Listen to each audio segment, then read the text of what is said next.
So after Sounds Like This, you're in the studio, new album. Yes. What can you tell us about it? I'm working on the new album. It's almost done. It's called, tentatively titled Moving Up, Living Down.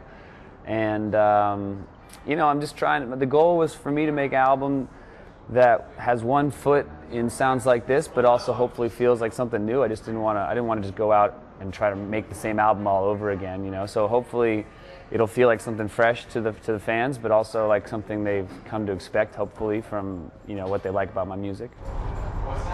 Which direction? Fresh. There is a little hip hop, actually. I mean, the first album sort of had too, and people always laughed at me when I said that. So now I'm sort of trying to make the little more.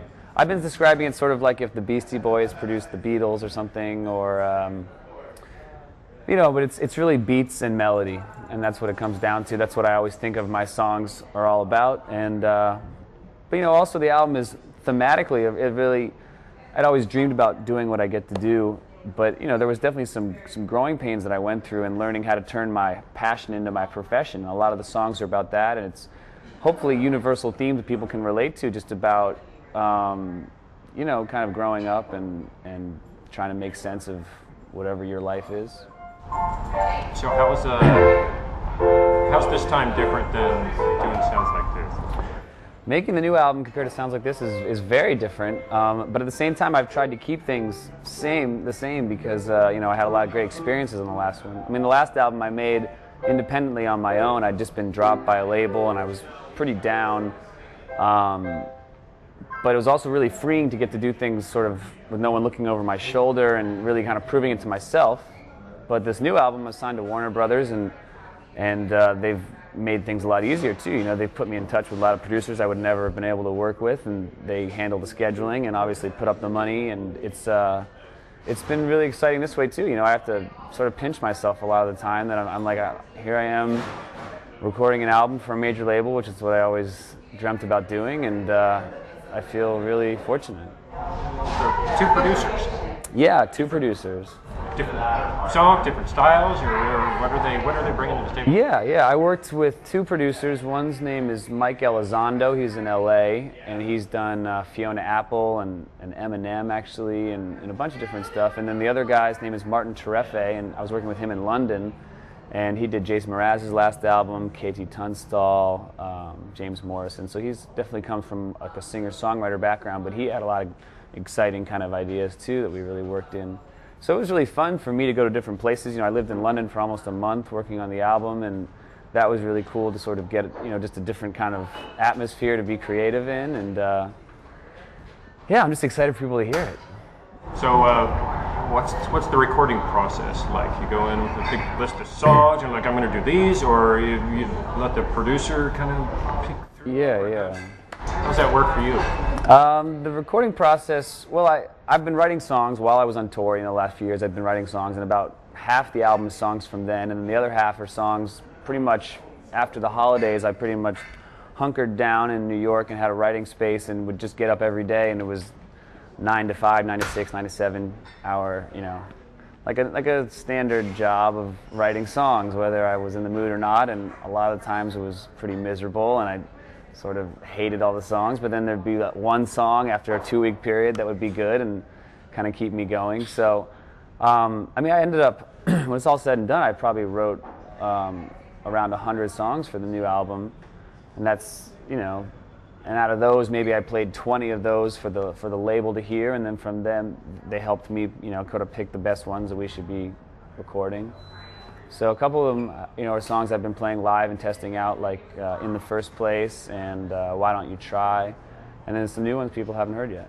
So are you working with the quartet in there, or is it? I did a recording was a mixture. I had my touring band came in and did a couple songs, then also I had some studio session musicians that played on stuff too, which was really cool. So it was a nice mix. You know, what I love about playing in the studio is you're working on a song, and then a new musician comes in and totally brings a new energy into the song, and you can get that captured on there, and so that was really exciting for me.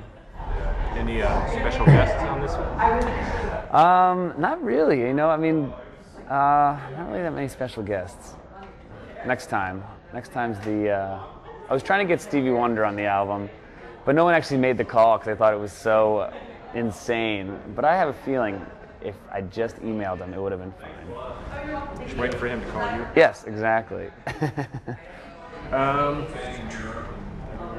Timeline.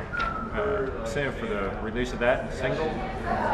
Yeah, you know, the album's almost done, so we're trying to figure out the timeline exactly. You know, if we're up to me, I'd release it tomorrow, but a big part of, especially these days with pop music, is making sure there's the setup, getting people excited for it. So I think it'll really come down to, hopefully we'll have some new music to hear, you know, in September or something like that, and then the album will come out sometime after that. So it's really just, I think, you know, gearing things up and then getting a new tour going, and I'm excited to play the new songs, so it'll be fun. Followed strictly by a tour? Probably be some more vigorous touring, yes. So how many states are you up to? You know, I've been trying to do all 50 states. I'm still missing 4, I think. It's the same ones. They're just hard to get to, you know. I'll have to really make a point to do it. The Dakotas, Montana, Wyoming, 5, I guess, and also Alaska. So I'm stuck on 45 right now. And you used to classify yourself as acoustic pop, but, you know. Right. Now you're electric, so what's the phrase now? I guess if I was acoustic pop, now I'm electric soul. I don't know. I mean, I want the songs to be good. I can still consider it pop music, you know. I consider it soul music also, though, because it comes from a very real place for me, and hopefully that feeling is coming across in the album and the new songs. So, I don't know. I'm still on the lookout. You know, if you have a good name, a good term for my music, you can email me. I still need a good term. Badass doesn't do it? Yeah, you know, I forget the one. We were coming across the border one time from Canada to America, and you know, usually they stop you and they look in and see a bunch of guys and they see a huge van or a bus and they immediately think there's got to be tons of drugs, which there aren't, by the way. But so they always ask, what kind of music do you play? And you know, that's going to tip you off. Like if you say reggae, they definitely pull you over. But I was like, say acoustic soul. So they said acoustic soul, and they gave us a look. And they definitely pulled us over and pulled everybody out and interrogated us for about 3 hours. So I felt like acoustic soul is not the right term to go by.